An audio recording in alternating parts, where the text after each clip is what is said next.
Okay, mapagpalang araw guys. Meron tayong client na Bungo. Okay, Kia 3.0. So ang gagawin natin ngayon basic tutorials pa rin.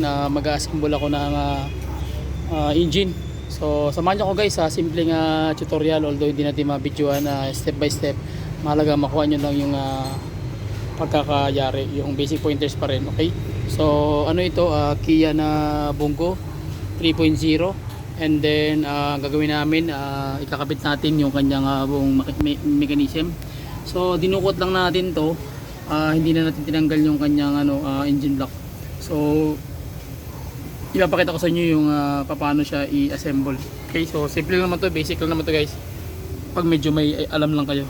Pero pag hindi nyo gano'ng kabisado, okay lang yun, kasi ano naman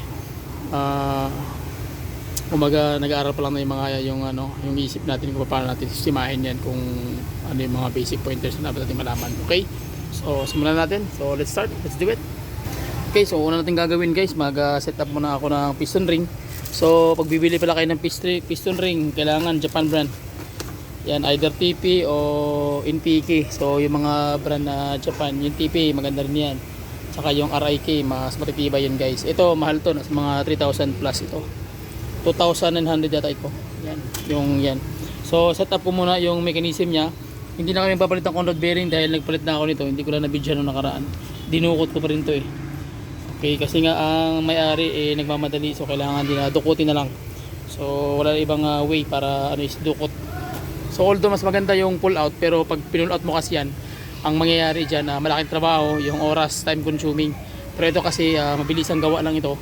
Depende sa may-ari. Ito pinadukot lang sa atin. So kaya gagawin natin, dinukot na natin. Kaya kita nyo sa ilalim, ayan, open na. Okay, so malinis na rin yan. Tapos okay na rin yung buong system. Okay, so sige, kakabit ko muna yung mga piston ring guys.